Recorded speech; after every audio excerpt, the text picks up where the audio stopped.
Bonjour à tous, bienvenue dans ce nouveau webinaire organisé par lepetitjournal.com, le journal des Français à l'étranger. Je suis Hervé Hérault, le président fondateur des éditions du Petit Journal. Certains d'entre vous me connaissent. Je suis vraiment ravi de vous retrouver. Vous avez été très nombreux à vous inscrire aujourd'hui pour ce webinaire très important sur la thématique mariage, succession, donation. Savez-vous vraiment comment faire à l'étranger? On a la chance d'avoir deux notaires de France, deux notaires avec nous. Maître Mathilde Maurer, qui est installée à Chevreuse, en région parisienne, et Maître Cécile Sainte-Cluc, qui est installée à Carcassonne. Bonjour Mathilde, bonjour Cécile, bonjour Maître. Bonjour. C'est un plaisir et un honneur de vous avoir, et surtout les internautes, en fait. Donc, on est parti pour à peu près une petite heure ensemble. Donc, je pense que si vous êtes présent et si vous êtes inscrit à ce webinaire, c'est parce que vous avez plein de questions à poser. Donc, on va utiliser le fil de chat, tout simplement, comme un fil de chat. Donc, il y a Thierry, il y a Hervé, mon homonyme, qui dit bonjour, Isabelle qui disait je n'entends pas, j'espère que c'est réglé, ni son ni image. Je pense que c'est que ça n'avait pas démarré. Normalement, vous nous voyez tous. Vous êtes déjà assez nombreux à vous connecter. Voilà, on a Mathias qui est au Sénégal. Dites-nous un petit peu où vous êtes. Faites-nous rêver là autour du monde. Est-ce qu'il fait beau chez vous? Est-ce que c'est déjà l'hiver? Est-ce que voilà, ça marche? Pas tant mieux. Est-ce que vous avez une température plutôt froide, de la pluie? Voilà, dites-nous un petit peu où vous êtes. Allez, anonyme. C'est marqué anonyme, mais c'est pas grave. Il est en Espagne. Bonjour et bienvenue. Bonjour Denise qui est au Brésil. On va répondre. Vraiment, le but, c'est d'utiliser ce fil de chat et de poser vos questions. Vous avez la chance d'avoir deux expertes, enfin, c'est plus que des expertes, Maître Maurer et Maître Sainte-Cluc, qui ont l'habitude de travailler comme notaire avec les Français, avec les expatriés, pas les Français, mais avec les expatriés. Henri Vietnam, bonjour Henri. On va aborder essentiellement ces trois sujets: mariage, succession, donation. Posez bien toutes vos questions. Je vous rappelle quelque chose également de très important, c'est que le webinaire sera disponible en replay. Donc, quelques instants après la fin du webinaire, donc je vous dis, ça va durer 50 minutes, 1 heure à peu près. Dès que c'est fini, 5 minutes après, vous allez recevoir le lien. Donc, si vous ne pouvez pas tout voir, si vous avez raté une partie ou si vous voulez le revoir surtout, eh bien, pas de souci. Ça sera disponible sur l'adresse email où vous êtes connecté. Vous pourrez également le partager à vos amis. Il sera également disponible, ce webinaire, dans un article publié par lepetitjournal.com dans les prochains jours et qui sera relayé sur YouTube. Donc, très facile à partager. Donc, si vous avez des amis, des connaissances à l'étranger qui sont évidemment concernés, parce que je crois que c'est des sujets où on est tous concernés. Donc, évidemment, faites-leur. S'ils ne savaient pas, s'ils ne se sont pas inscrits, il n'est pas trop tard, ils pourront toujours le voir. En revanche, vous pouvez poser vos questions et ça, c'est vraiment le plus important. Allez, on a Elisa qui est en Thaïlande. Bonjour Elisa, un pays que je connais bien. Thérèse qui est à Hong Kong. Mathias, je ne sais plus où il est, mais enfin, en tout cas, il fait 41 degrés à midi. Bon, il doit faire chaud en tous les cas. C'est pas le pôle Nord. Béatrice est à Hong Kong aussi. Bienvenue à tous. C'est un grand plaisir. Je vais passer la parole à nos interlocutrices, nos intervenantes, pour qu'elles se présentent en quelques mots et qu'elles nous présentent également le CNN. Bonjour, Maître Maurer, Mathilde Maurer. Je vous laisse vous présenter en quelques mots. Oui, bonjour. Merci beaucoup de nous accueillir. Ça fait toujours très plaisir de rencontrer nos Français de l'étranger, même par visio. Donc, moi, je suis notaire dans les Yvelines, à Chevreuse. Comme Maître Sainte-Cluc, on est spécialisé en droit international privé. C'est une matière très à part, très intéressante. Et donc, on est là pour répondre à vos questions et surtout vous donner des pistes de ce qu'il faut vraiment vérifier avant de s'expatrier. Et quand on est expatrié, ce qu'il faut vérifier aussi. Voilà. Merci Mathilde. Cécile, depuis Carcassonne, où il fait beau. Bonjour à tous. Oui, il y a du soleil à Carcassonne.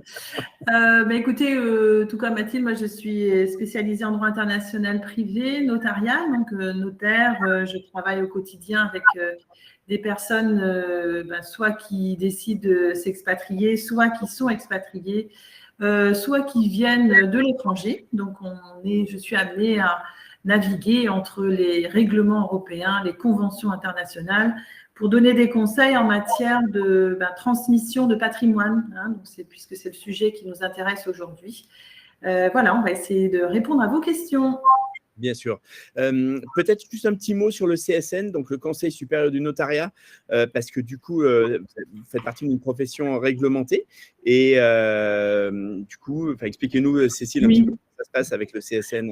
Oui, effectivement, nous intervenons au nom du Conseil supérieur du notariat dans le cadre d'une mission internationale du Conseil supérieur du notariat afin de renseigner les Français qui vivent à l'étranger en matière de régimes matrimoniaux, donations, successions.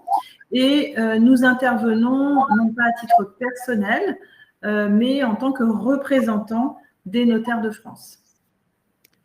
Très bien, parfait. Allez, on va rentrer un peu dans le vif du sujet. On a Mathias qui est au Sénégal, Corinne qui est à Abu Dhabi, Diane qui est à Copenhague. Je sais pas, Mathilde, Maître Maurer, vous voulez ajouter quelque chose?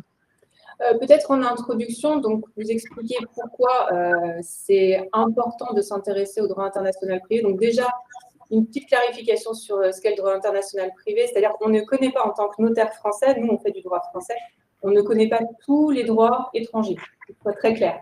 Le droit international privé, en fait, son but, c'est de déterminer quelles sont les lois applicables à une situation. Et une fois qu'on a trouvé la loi applicable, qui peut être une loi étrangère, pas française, on se renseigne auprès de correspondants dans ces États-là pour savoir comment s'appliquent ces lois-là et ce qu'on peut en faire.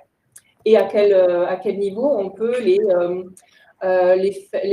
confronter aux règles françaises qu'on applique. Voilà. Et ça, c'est le cœur de notre métier, c'est de déterminer avec les règlements européens. Surtout, on a beaucoup de règlements de l'Union européenne concernant le droit patrimonial de la famille, le droit de la famille, donc régimes matrimoniaux, succession, donation. On utilise aussi des conventions internationales, essentiellement conventions de la Haye. Et on est amené, puisque nous, on fait de la fiscalité de transmission, donc donation, succession, on est amené aussi à utiliser les conventions fiscales qu'a signées la France avec différents États. Il n'y en a pas beaucoup, mais il y en a certaines. Et donc, à régler les situations fiscales également, en termes de transmission de patrimoine, quand on n'a pas de convention fiscale. Pourquoi c'est important? Parce que chaque État a ses propres règles, ses propres lois, que ce soit en civil ou en fiscal. Et donc, quand on est confronté à une situation qui implique différents pays, il faut bien savoir comment les autres pays aussi appliquent leurs lois et si on doit appliquer la loi de ce pays-là. Et donc, quand on part à l'étranger, souvent, on fait des choses en France. On connaît les donations de partage, on connaît les contrats de mariage, on connaît les testaments, etc. Les donations entre époux, qu'on a souvent. Mais ce qu'il faut qu'on sache, c'est comment elles vont être accueillies à l'étranger. Est-ce qu'il faut faire de nouvelles choses à l'étranger? Est-ce que les règles changent une fois qu'on a passé la frontière? Qu'est-ce qu'il advient de toutes les décisions qu'on a prises avant de partir de France et une fois qu'on est à l'étranger? Et quand on est à l'étranger, qu'est-ce qui se passe quand on change aussi de pays? Parce qu'on peut avoir des règles qui s'appliquent en Espagne, par exemple, puis vous souhaitez partir à Singapour, il faudra faire un nouveau bilan de votre situation parce que les règles seront différentes à Singapour. Voilà, donc ça, c'est le cœur de notre métier et de ce qu'on fait. Ouais, merci Mathilde, merci Maître Maurer. Cécile, peut-être Maître Sainte-Luc, pour rajouter, en fait, je pense que c'est vraiment très important que nos internautes comprennent qu'à partir du moment où ils ne sont plus en France, la loi qui s'appliquera n'est pas forcément la même. C'est bien ça? Oui, c'est bien ça. Et puis, comme le disait Mathilde tout à l'heure, certaines dispositions qui ont été prises en France ne seront pas forcément bien accueillies et donc, du coup, applicables à l'étranger. Et cela peut poser des problèmes en cas de décès, notamment, dans le cadre de la transmission du patrimoine. Donc, il faut vraiment se rapprocher d'un notaire, si possible, un notaire spécialisé en droit international privé, puisque nous travaillons en réseau avec des notaires à l'étranger, ce qui nous permet de bien faire appliquer certaines mesures et d'éviter surtout des erreurs qui ne feraient que compliquer la situation. Une situation internationale en soi, elle n'est déjà pas simple. Et lorsqu'en plus on prépare mal la transmission de ces biens, ça peut être un cauchemar pour le conjoint survivant ou les enfants. Et sachant juste pour ajouter une petite chose, c'est qu'il y a aussi tout ce qu'on a pu faire à l'étranger qui ne sera pas forcément reçu comme on l'attendait en France. Oui. Ça va vraiment dans les deux sens. Et on essaye au maximum, voilà, le notaire est là, et avec nos correspondants aussi, mais on est là pour border au maximum. Mais il faut savoir que forcément, chaque État ayant son propre système, on ne peut pas non plus effacer toutes les aspérités qu'il peut y avoir dans le fait d'avoir différents systèmes à gérer. Bien sûr. Mais vous permettez de dire le droit, bien entendu.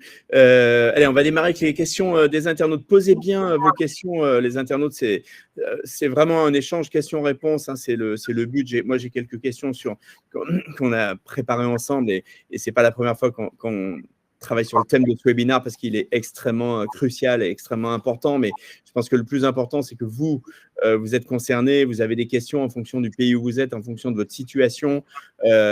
Donc vraiment, voilà, nos notaires sont là pour vous répondre. Allez, on va commencer par une première question. Diane demande, alors Diane, elle est au Brésil, elle dit, peut-on obtenir cette liste de notaires avec lesquels vous travaillez? Alors, je pense qu'il y a 2 points, Cécile, c'est en France et puis localement. Donc, du coup, comment ça se passe? Oui, en fait, lorsqu'on doit traiter un dossier avec des biens situés par exemple en France et au Brésil, on va pouvoir préconiser un certain nombre de mesures, hein, notamment pour préparer un testament. Mais quand ce sont des pays qui sont des États, ce qu'on appelle tiers à l'Union européenne, eh bien, il vaut mieux par précaution se rapprocher d'un confrère local.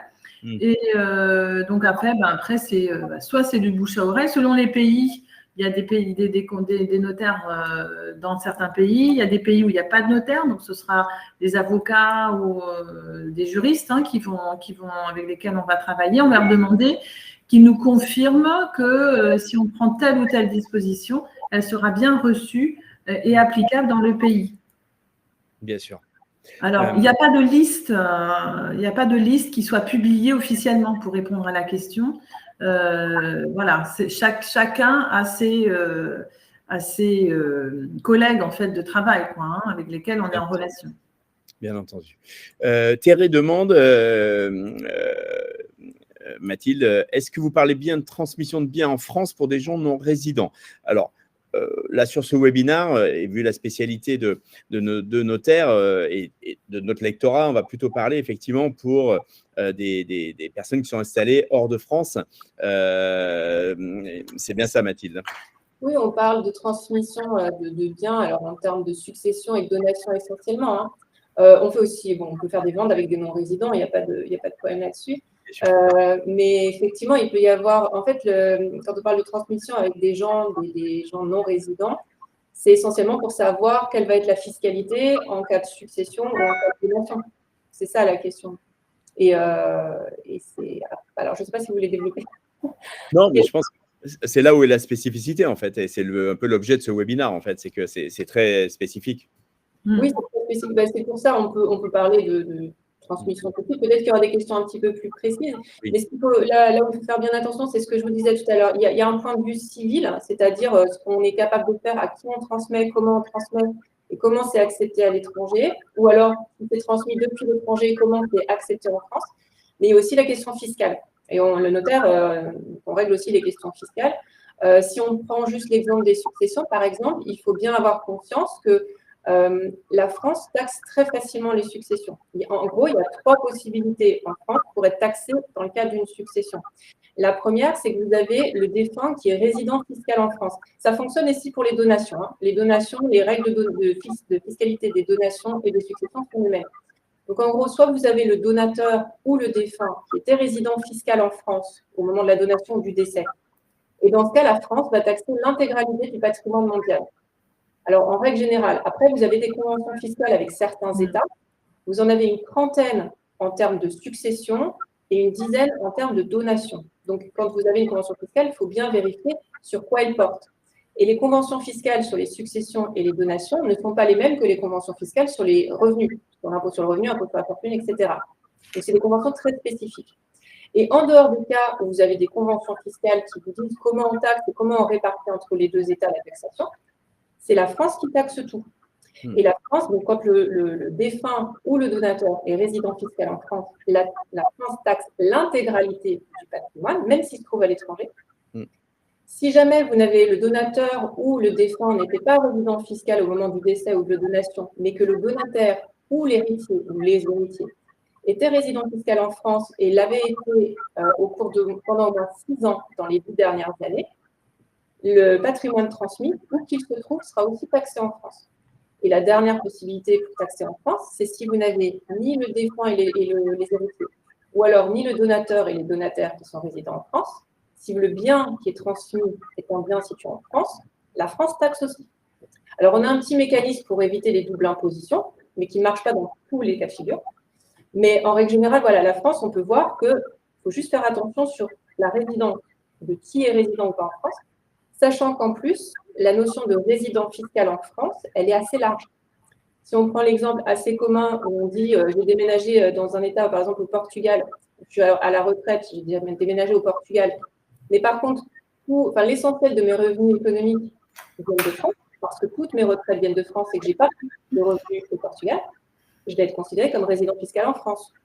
Donc la notion de résidence fiscale, déjà, il faut faire très attention à sa définition et de savoir si on y rentre ou pas, en termes de succession et de donation. Parce que la résidence fiscale, elle peut avoir aussi un autre périmètre sur d'autres questions fiscales. C'est vraiment assez compliqué au niveau de la fiscalité, donc c'est pour ça qu'il vaut mieux aller voir un conseiller, de préférence le notaire du coup.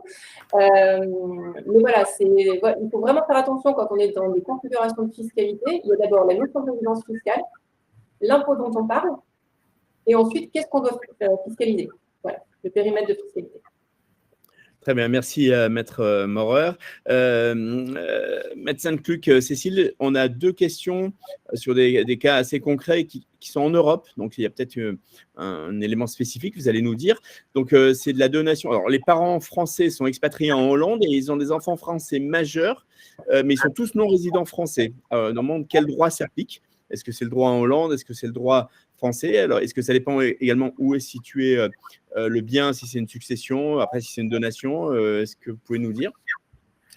Alors, bon, on va toujours, comme disait Mathilde, il faut bien distinguer l'aspect civil, c'est-à-dire la loi qui va gouverner la succession, qui va expliquer qui reçoit et combien, et l'aspect fiscal, où doit-on payer la taxe? Est-ce qu'on aura de la taxe à payer?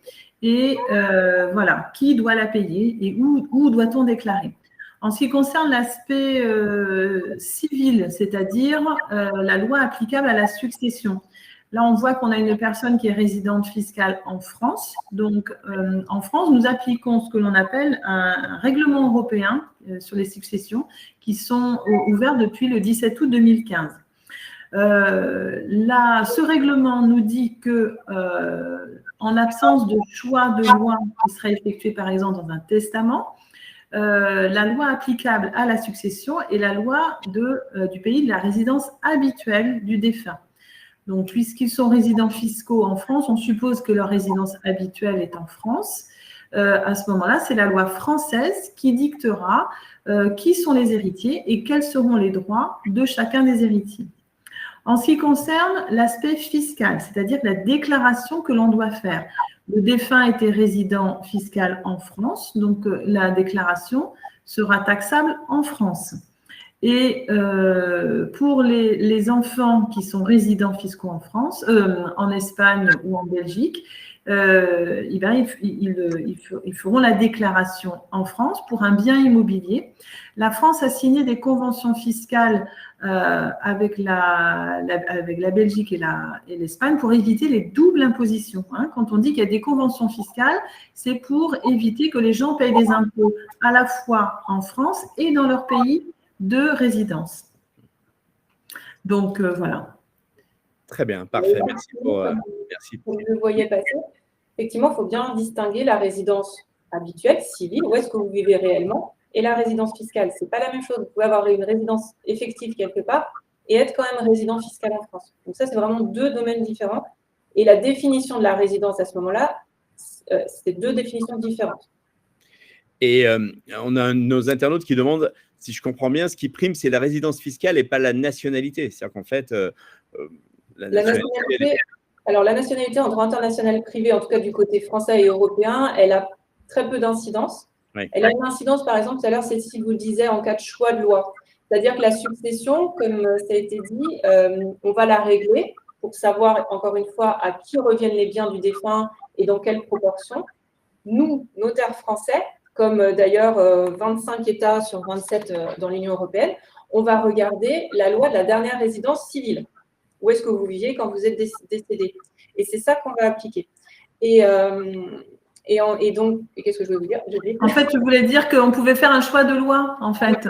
La nationalité sera importante parce que on peut être amené. Le règlement de succession nous permet, si la loi de la résidence habituelle ne nous semble pas convenir à notre situation familiale et à la façon dont on veut transmettre les biens, il est possible, dans un testament, dans disposition à cause de mort, hein, ça s'appelle comme ça, en fait, plus simplement, on pourra le dire dans un testament, de désigner la loi qui sera applicable à la succession. Et à ce moment-là, le choix possible, c'est la loi nationale, donc la loi de sa nationalité. Et quand on a une double nationalité, on peut choisir la loi de l'une ou l'autre de ces nationalités. D'accord. Du coup, je rebondis parce que, alors désolé, hein, parce que je vois marqué anonyme, mais c'est pas très grave. Il sait que on va lui répondre. Il demande quelles sont les démarches à effectuer pour exprimer le vœu de la loi appliquée dans le cadre de la succession. Enfin, justement ça, de faire une disposition testamentaire. C'est sous forme de disposition testamentaire. Alors, il faut savoir que le choix de loi, en gros, il faut que vous disiez, je souhaite que ma succession soit réglée selon la loi de ma nationalité, loi française. Et donc, vous joignez une copie de la carte d'identité en cours de validité au moment où vous faites votre choix. Ce qu'il faut bien comprendre, c'est que ce choix de loi, il va être accepté dans 25 États sur 27 dans l'Union, puisqu'on est soumis au même règlement européen. Donc, on accepte les choix de loi. Par contre, comme on nous disait en préambule, chaque État a ses propres règles. Si vous sortez de l'Union européenne, peut-être que le pays dans lequel vous allez vouloir faire appliquer ce choix de loi ne sera pas ouvert à un choix de loi pour régler votre succession. Et sachant que, parce que ça c'est très important, un choix de loi, c'est un choix civil. Vous ne choisissez pas la loi fiscale. Oui. La loi fiscale, c'est en fonction des éléments de votre vie au moment où vous avez besoin d'une fiscalité. On ne choisit jamais sur la loi fiscale, qu'on soit très clair. On peut, par nos propres choix de vie, essayer au maximum d'écarter telle ou telle loi fiscale, mais on ne choisit pas sa loi fiscale. Par contre, on choisit sa loi civile, c'est-à-dire qu'on choisit sous quelle loi on veut régler notre succession, donc sous quelle loi on veut désigner nos héritiers et quelle part ils auront dans notre succession. C'est tout. Et encore une fois, c'est un choix qui ne fonctionne pas partout non plus. C'est très clair, merci beaucoup. Cécile Metzenpluck, une question de Théré qui demande pour la transmission d'immobilier en France, quels sont les points de vigilance à avoir en tête par rapport à un mariage fait sans contrat à Hong Kong? Et elle dit notamment dans le cadre d'une SCI à l'IS. Alors, ça, c'est une mini-consultation. Bon, je vais. Alors, voilà. Je pose la question telle qu'elle est. Je vais vous laisser. Le premier conseil à donner peut-être, c'est déjà qu'il se rapproche d'un notaire spécialisé. Bon, après, pour vraiment s'appliquer, parce que SCI à l'IS, mariage, etc. Alors, ce qu'on peut peut-être expliquer, c'est l'importance du régime matrimonial et de la détermination du régime matrimonial avec cette question. Mathilde, je ne sais pas si tu es d'accord. En fait, lorsqu'on règle une succession, il y a, quand la personne décédée était mariée, il y a deux étapes, il y a deux étages. Il y a l'étage régime matrimonial et qui va déterminer la situation du conjoint et quel était le régime applicable au régime matrimonial, et ensuite le volet succession en fonction des droits du conjoint et de ce qu'il a recueilli dans l'étage régime matrimonial. On peut ensuite continuer à travailler sur la succession. Pour déterminer un régime matrimonial, là encore, nous en France, nous appliquons un règlement européen qui, selon certains critères, nous permet de déterminer quel est le régime matrimonial. Ensuite, ce règlement européen, nous l'appliquons à toutes les personnes qui se sont mariées depuis le 29 janvier 2019. Auparavant, il y a d'autres périodes pour déterminer le régime matrimonial. La période précédente, elle va du 1er septembre 92 donc au 28 janvier 2019. Là, nous appliquions une convention internationale de La Haye du 14 mars 1978, et cette convention nous donnait aussi des critères pour déterminer quel était le régime matrimonial.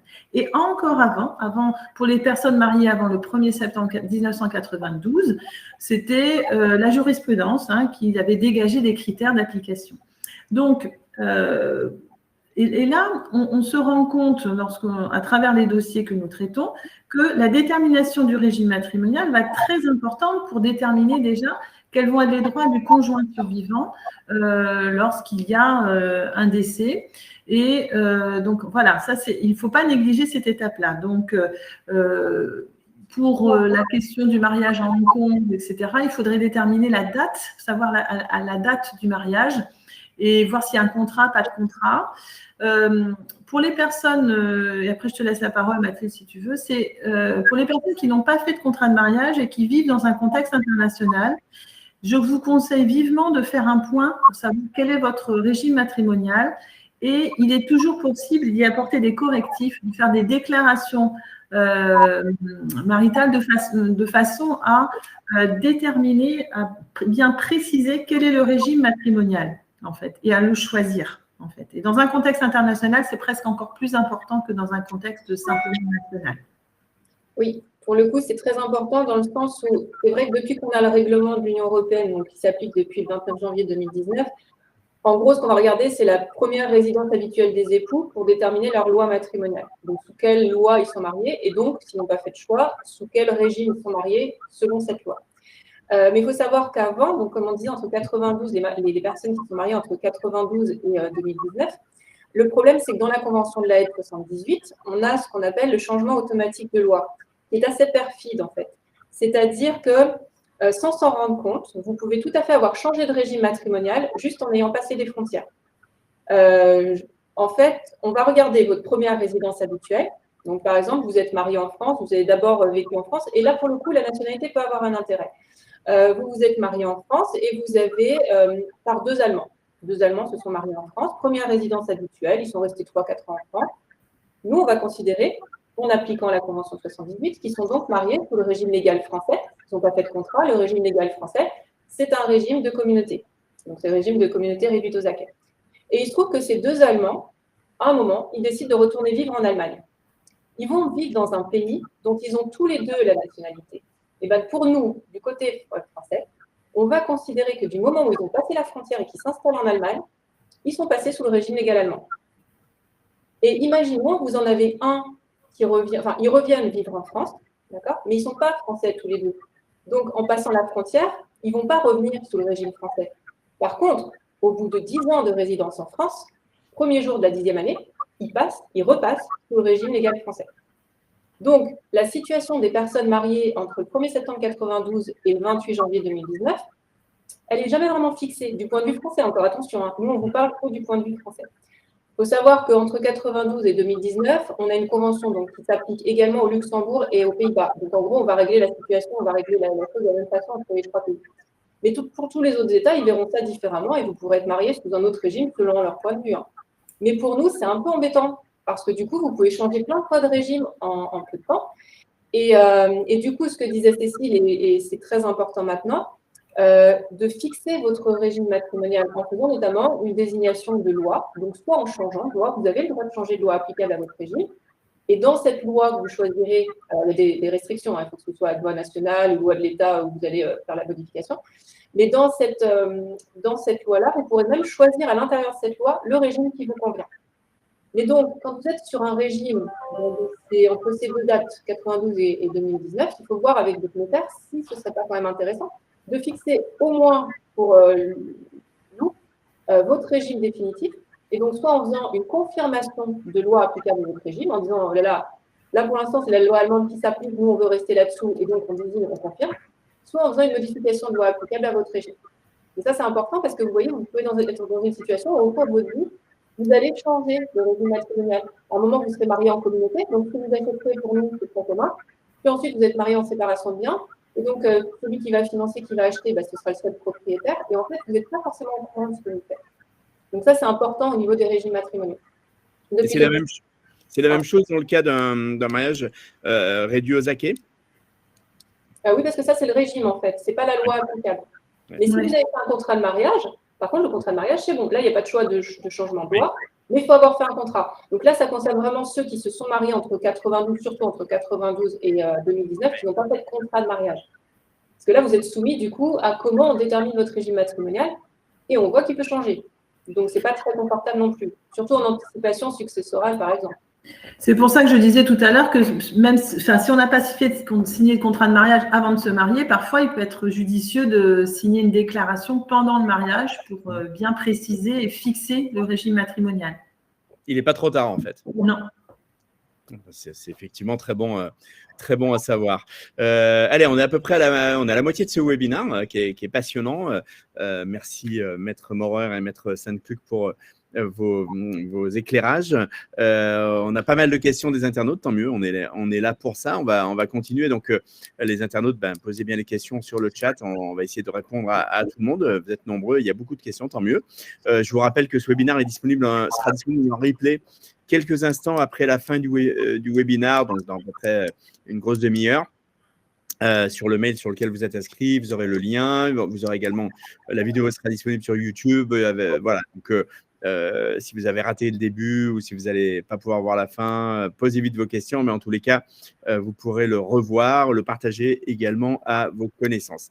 Alors, on a Carole qui demande si un Français lègue à ses Français un bien immobilier situé dans un pays. Hop là, alors attendez. Oui, elle a reposé la question, ce sera peut-être plus clair.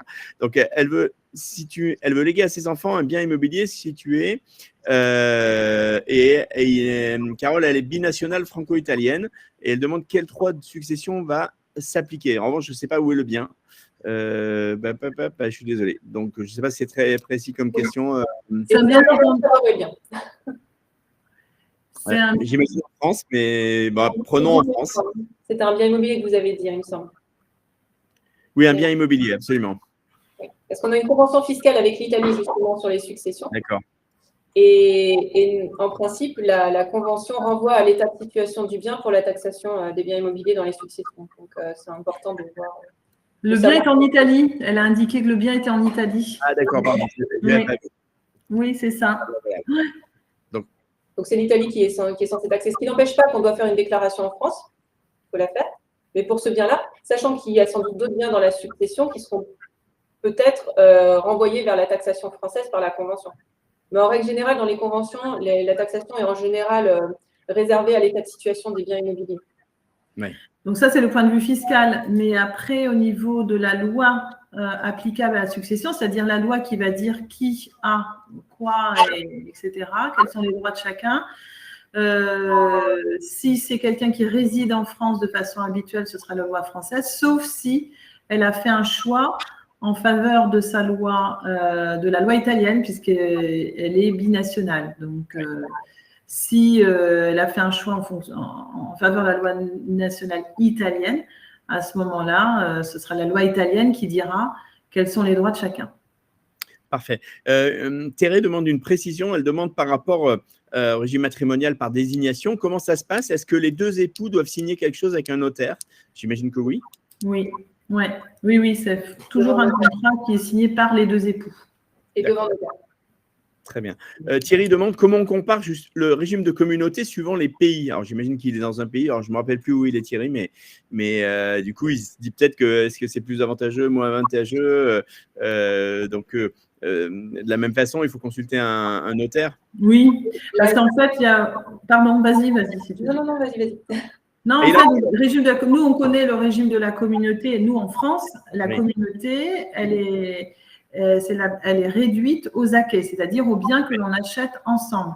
Et on met à part tout ce qui reste propre, c'est-à-dire personnel, c'est tous les biens qu'on a avant le mariage et tous les biens dont on hérite. Voilà, sauf si on déclare qu'on remploie qu'on ne remploie pas justement à titre personnel, mais qu'on veut inclure de l'argent, par exemple, on en a hérité ou dans la communauté. Donc, bref, en France, nous connaissons bien le système de la communauté, donc réduite aux acquets. Il y a un système de communauté, par exemple, en Belgique, qui est assez proche du régime français. Vous avez un régime en Allemagne qui est différent. Ce sera plutôt apparenté à notre système à notre régime juridique de participation aux acquets. En fait, pour comparer, il faut se rapprocher des notaires qu'il y a dans les autres pays ou des juristes qui vont pouvoir nous renseigner. Donc, il n'y a pas de livre spécialement qui dit tel régime pour tel pays, etc. Mais c'est vrai qu'il ne faut pas se laisser tromper par l'intitulé non plus. On peut avoir beaucoup de communautés dans un pays qui ne recouvrent pas les mêmes choses. Et notamment, vous avez des pays en Asie où ça s'appelle communauté, mais quand vous regardez, ça se rapproche quand même un peu d'une communauté universelle. Il y a des biens que vous recevez par donation, par exemple, qui rentrent en communauté. Donc, il faut vraiment étudier ce que recouvre la communauté de l'autre pays pour voir si c'est avantageux de l'avoir plutôt que la communauté légale française. Aux Pays-Bas, c'est pareil. Aux Pays-Bas, ils appliquent plutôt une communauté universelle. Très bien, merci. Allez, une autre question d'un internaute qui demande: peut-on faire un testament certifié par mail, vidéo, à distance avec un notaire français lorsqu'on habite à l'étranger, ou faut-il se rendre en France? Et si oui, le prix est-il le même? Voilà, je vous pose la question telle qu'elle est. Alors, pardon, je n'ai pas cité le prénom parce que c'est marqué anonyme, mais bon, en tous les cas, voilà, la question est intéressante. Je ne sais pas qui veut répondre. Alors, par mail, vidéo, non. Un testament, en fait, il y a différentes possibilités en France. Bon, on est assez large sur l'acceptation des testaments. Vous pouvez très bien le faire à l'étranger et il sera reçu en France. Nous, en France, on est quand même soumis à différentes conventions. La convention de Washington, une convention de La Haye sur les testaments. Honnêtement, pour que la France n'accepte pas un testament, il faut vraiment qu'il soit étrangement fait. Mais si vous suivez la loi du pays de rédaction, si vous suivez la loi de pays de résidence, la loi de pays de nationalité, on acceptera un testament du moment qu'on a notre connaissance. Donc, après, un testament en France, vous avez en gros 4 formes possibles, mais en termes de rédaction, c'est essentiellement holographe. Donc, c'est un texte que vous rédigez, mais manuscritement, c'est pas, vous ne l'écrivez pas à l'ordinateur, donc pour le mail, ça ne marche pas. Et ensuite, ça peut être un testament authentique, donc vous le faites sous la dictée, le notaire l'écrit sous votre dictée, et il faut soit 2 témoins, soit un autre notaire.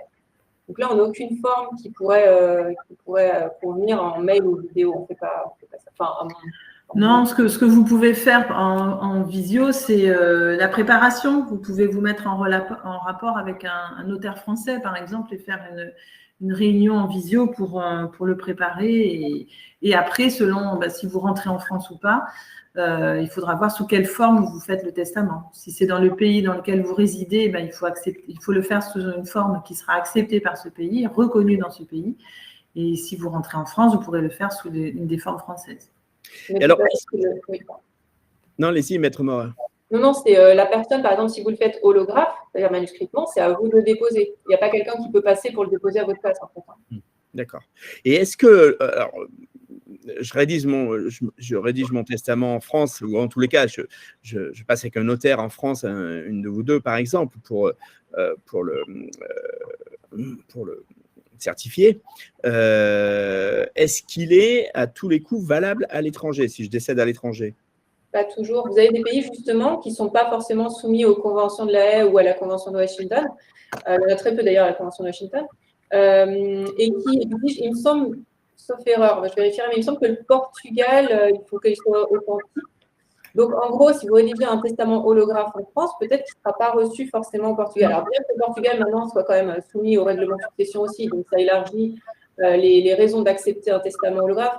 Mais vous pouvez avoir des pays qui exigent, par exemple, que vous ayez 2 témoins pour rédiger un testament. Donc, si vous faites un testament holographe que vous déposez en France et ce pays-là n'est pas soumis aux conventions ou les raisons d'accepter un testament étranger, enfin rédigé à l'étranger, vous allez vous heurter au fait que dans ce pays-là, s'il n'est pas authentique, par exemple, il ne sera pas recevable. Donc, si vous avez un bien immobilier, par exemple, dans un pays qui n'est pas dans l'Union européenne, il vaut mieux vérifier à ce moment-là quelle forme sera acceptée pour qu'on puisse adapter la forme du testament qui serait éventuellement fait en France ou qui sera fait dans votre pays pour être sûr qu'il sera bien recevable et appliqué. Ouais, bien entendu. Allez, les internautes, posez vos questions. Il reste une petite vingtaine de minutes. C'est le moment. Excusez-moi, parce que je viens juste de voir un petit post qui dit les consulats français ont un pouvoir notaire. Alors non, depuis quelques années, non. Oui. Ils n'ont plus de pouvoir notariaux. Du coup, il y a plein, ça nous a bien enquiquiné d'ailleurs, sur certains aspects. Mais non, vous ne pouvez pas, c'est plus possible en fait. Donc en fait, la réponse, c'est qu'il faut contacter un notaire en France. Ça, c'est indispensable. Oui. Non, mais oui, c'est très important parce qu'effectivement, mais ça fait quoi, une bonne dizaine d'années, non? En revanche, il y a des actes qu'on peut enregistrer à distance, c'est ça, hein? Alors, on peut faire maintenant, depuis le Covid, avant le Covid, on nous avait autorisé à faire des actes réels, des actes authentiques à distance. Alors, avec des conditions, on ne faisait pas non plus n'importe où. Par contre, depuis la fin du Covid, on peut faire uniquement des procurations à distance. D'accord. Okay. Procuration authentique ou procuration sous seing privé, mais que les procurations, jamais de signer les actes à distance, rien qu'avec les clients. Très bien. Allez, on continue avec la question des internautes. Carole demande quel droit de succession s'applique sur les assurances vie. Alors, Carole, elle est, je ne me rappelle plus, mais elle est à l'étranger et du coup, elle doit avoir des assurances vie en France avec des enfants, soit en France, soit à l'étranger, peu importe. Au-delà, ça pose la question en fait des biens immobiliers, des biens mobiliers. Oui, alors, en fait, les assurances vie, c'est un produit très particulier. Ce qu'il faut comprendre, c'est que, donc déjà, il faut voir si on a des conventions fiscales ou pas de conventions fiscales. C'est ça, déjà la base, c'est là. Ouais. Et déjà, ce qu'il faut bien comprendre, ne serait-ce qu'en France, on dit que les assurances vie, elles sont hors succession. Ce n'est pas vrai pour toutes. En gros, le marqueur, c'est de savoir si votre convention fiscale, votre assurance vie, elle a été souscrite avant ou après novembre 1991. Avant 1991, c'est de toute façon des produits sui generis. Donc, ils ne sont pas dans le cadre successoral, ils ont une fiscalité propre. Par contre, vous avez des assurances vie qui sont donc souscrites après 1991, novembre 1991, sur lesquelles vous avez versé des primes après vos 70 ans. Ces assurances vie-là, au-delà d'un abattement général pour tout bénéficiaire inclus, qui est de 3 500 €, au-delà, ce qui a été versé sur ce contrat, ça rentre dans l'actif de succession. Ce qui veut dire que c'est un produit qui est soumis à la taxation fiscale de succession. Et donc, c'est un produit qui peut rentrer dans les conventions fiscales pour éviter les doubles impositions, ce que ne fait pas, par contre, les conventions fiscales pour les assurances vie avant 80 ans, donc pour les primes versées avant 70 ans. Donc, pour certaines assurances vie, selon leur nature et quand elles ont été signées, comment elles ont été alimentées, des droits de succession s'appliquent. Merci pour la réponse. Il faut, moi, ce que je dis toujours en matière de contrat d'assurance vie, il faut toujours bien vérifier quelle est la compagnie d'assurance. Voilà, selon les conventions, selon les pays, il y aura toujours il peut y avoir des particularités. Donc là, il faut consulter quelqu'un qui est spécialisé pour vérifier quand même. Mais pas s'arrêter au fait qu'on pense que les assurances vie sont hors succession fiscale. Non, il faut faire attention. Selon là où est situé le siège de la société, de la compagnie d'assurance, ça peut avoir des incidences importantes en matière fiscale, selon les conventions, etc. Donc, Carole demande, par exemple, si c'est au Luxembourg, ce qui est, évidemment, quand on parle d'assurance vie, on pense souvent au Luxembourg. Elle dit, un héritier peut-il rediscuter la part qui lui est attribuée? Ça peut être remis en question. Rediscuter la part qui lui est attribuée dans le cadre de l'assurance vie, en fait, c'est la quote-part qui lui est détenue. Oui. Alors, écoutez, ça, après, il faut le voir selon le contrat d'assurance vie lui-même. On ne peut pas répondre comme ça, c'est trop. Il faudrait vraiment voir le contrat lui-même, je pense, pour répondre. Je comprends parfaitement. Allez, les internautes, il nous reste une quinzaine de minutes. Posez bien toutes vos questions. On a encore un petit peu de temps. Moi, j'aimerais aborder un point, mesdames. Il s'agit des donations, parce qu'en plus, j'ai vu qu'elles revenaient dans l'actualité, puisque si j'ai bien compris, notre ministre des Comptes publics, on devrait pouvoir quadrupler. Alors, je ne sais pas si ça passera, parce que vous savez que la discussion budgétaire, elle est loin d'être aboutie. Mais enfin, en tous les cas, j'ai cru entendre qu'on allait pouvoir donner davantage de notre vivant. On le verra. En tous les cas, ce que j'aimerais, c'est plutôt, Cécile, que vous nous rappeliez les grands principes de la donation telle qu'elle se pratique en France et également si finalement, à travers votre expérience, c'est un concept qui est très français ou est-ce que c'est également pratiqué à l'étranger et surtout comment le sécuriser? Alors, les donations en France, donc on va distinguer si on donne que de l'argent ou si on donne de l'argent, de l'immobilier, une voiture, enfin voilà, si on donne toutes sortes de choses. En ce qui concerne les abattements fiscaux purement français, vous pouvez donner en France actuellement tous les 15 ans jusqu'à 100 000 €, tout bien confondu. En fait, Donc ça, c'est par parent, par enfant. Ensuite, sur une même période de 15 ans, sur un même délai de 15 ans, vous pouvez donner aussi une somme d'argent de 31 865 €. Donc là, c'est par parent, par enfant. Donc ça, c'est le cadre français. Ensuite, quand on est dans un contexte international, pour déterminer s'il y a des droits de donation, des taxes à payer dans le cadre de la donation ou pas, on va vérifier si le donateur est résident fiscal en France ou non. Si le donataire est résident fiscal en France ou non. Il y a des critères qui s'appliquent. Et selon le pays de résidence, là encore, on va vérifier s'il y a une convention internationale qui s'applique en matière de donation. Attention, il y a de nombreuses conventions fiscales qui s'appliquent en matière de succession, mais il y a moins de conventions qui permettent d'éviter les doubles impositions en matière de donation. Donc ça, c'est très important. Donc, en fait, la France a conclu un certain nombre de conventions. Donc, selon le pays de résidence, vous allez être amené, lorsque vous recevez une donation, lorsque vous êtes bénéficiaire, lorsque vous êtes donataire, vous allez devoir vérifier s'il faut déclarer en France et si vous résidez à l'étranger, si vous êtes résident fiscal à l'étranger, s'il faut en plus déclarer dans votre pays de résidence. Voilà. Est-ce qu'il y a un cas concret sur la question ou est-ce que je continue? J'avais pas de cas concret, mais vous pouvez continuer ou donner un exemple également si vous en avez un. Enfin, Alors, si vous êtes par exemple résident, vous n'êtes pas résident en France et vous avez reçu une donation d'une personne qui est résident fiscal en France, tous les biens meubles ou immeubles seront imposables en France, mais alors, excusez-moi, j'ai juste un. Voilà.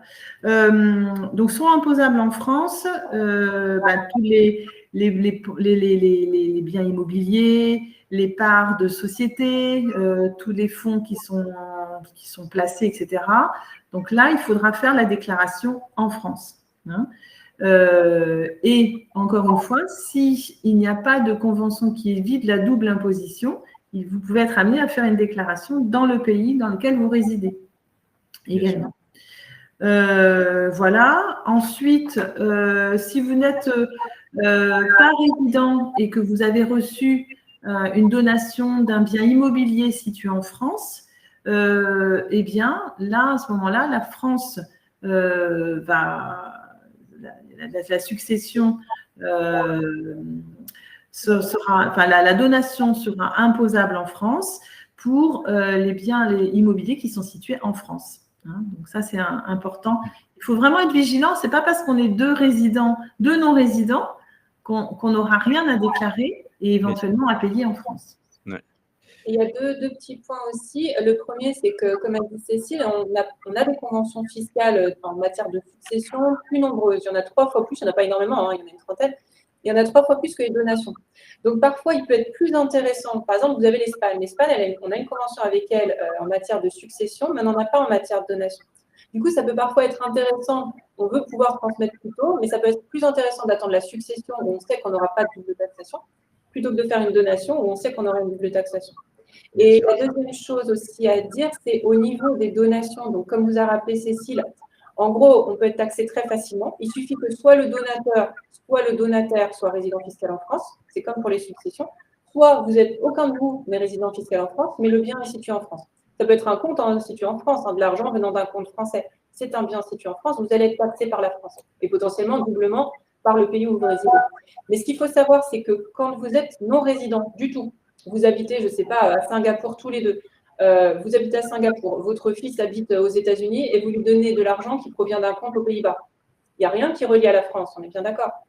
Mais sauf qu'il est très, très fortement recommandé de faire quand même votre déclaration en France. Vous ne serez pas taxé parce que vous n'avez pas de lien avec la taxation française. Vous ne rentrez pas dans les cases de taxation.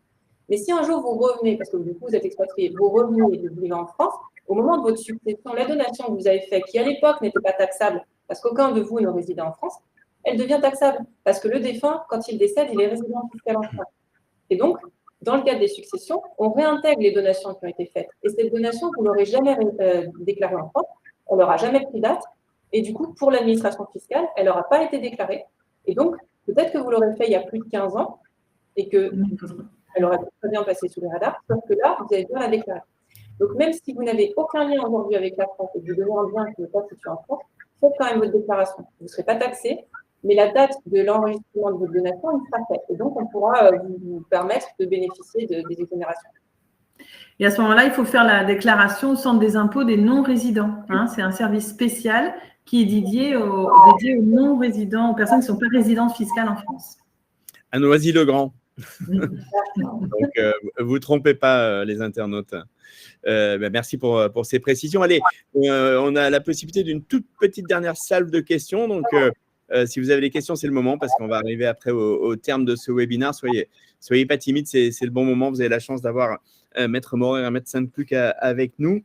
Moi, ce que je retiens en fait, et là, j'aimerais vous passer la parole à toutes les deux, c'est en fait l'importance de se préparer en amont finalement, avant le départ, ou une fois, même si on est parti, qu'il n'est pas trop tard et qu'on peut quand même corriger des choses. Cécile. Oui, c'est vrai, c'est important parce que c'est important surtout de pouvoir préparer et contrôler en fait ce qui va se passer. Aujourd'hui, on est dans des situations avec des familles qui sont un petit peu, dont les membres vivent un peu partout dans le monde et parfois bougent d'un pays à l'autre. Et donc, en fait, il est important lorsqu'on a un patrimoine à transmettre, de vérifier quelles vont être les conditions pour optimiser la transmission, puisque les taxes ne sont pas les mêmes dans tous les pays, hein, on l'a vu. Et en fait, si on veut vraiment choisir, je ne parle pas forcément d'avantager l'un ou l'autre, mais au moins de garder un certain équilibre dans la transmission du patrimoine, c'est important d'au moins se renseigner, savoir comment ça va se passer. Et donc, parfois, je suis en contact avec des gens qui sont déçus parce que leur notaire habituel ne sait pas leur répondre, etc. Mais ce n'est pas parce que c'est un mauvais notaire, en fait, c'est qu'il n'a pas forcément toutes les clés parce qu'il ne s'est pas spécialisé. Donc, il faut vraiment arriver à trouver des gens qui vont vous aider à comprendre comment arriver à transmettre de la façon dont vous choisissez de le faire. Ouais, merci beaucoup, Cécile. Mathilde, peut-être rappeler quand même les enjeux sont très importants. Je pense notamment dans le cas de divorce. Oui, c'est pareil. Alors, on n'a pas abordé la question du divorce. Alors, le divorce, c'est un petit peu particulier quand même. Mais effectivement, il y a des alertes à avoir. Il y a certains, par exemple, nous, pour faire bref sur le divorce, le point un petit peu à vérifier, c'est qu'on a le divorce par consentement mutuel, c'est-à-dire le divorce sans juge. Le divorce sans juge n'est pas reconnu dans tous les États.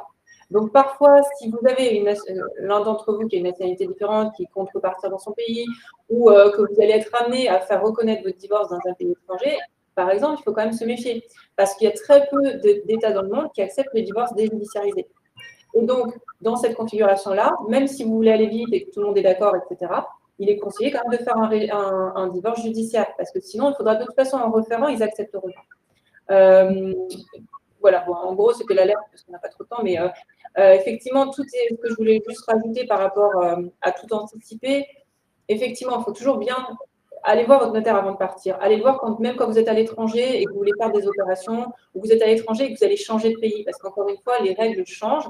Et peut-être qu'avec un pays, s'il est de l'Union européenne, on va avoir des facilités parce qu'on a plein de règlements avec l'Union. Mais si c'est un pays hors Union européenne, il faudra peut-être revoir certaines choses. Donc, il faut quand même bien anticiper. Mais ce qu'il faut retenir aussi, et ça n'empêche pas qu'il faut vraiment anticiper. Mais ce qu'il faut retenir aussi, c'est que vraiment, il y a plus de 90 pays dans le monde, chacun a ses propres règles. Alors parfois, on arrive à se mettre d'accord sur comment on règle certaines situations, notamment dans l'Union européenne, mais ce n'est pas dans beaucoup d'endroits dans le monde. Et parfois, vous aurez des frictions. Il y aura des choses que vous ne pourrez pas régler, même en voulant très fort anticiper, il n'y a rien qui pourra être fait, quoi qu'il arrive. Mais ça n'empêche pas que pour tout ce qui peut être fait, il faut vraiment anticiper les choses. Et juste un petit complément par rapport au divorce. Parfois, on a des gens qui divorcent à l'étranger, qui ont un bien immobilier en France. Et par exemple, le jugement, il est décidé qu'un des époux va se faire attribuer le bien. Et en fait, parfois, on a des personnes qui font rien dans l'immédiat puisque ils n'ont pas l'intention de vendre, etc. Donc, ils ne font rien enregistrer au service de la publicité foncière.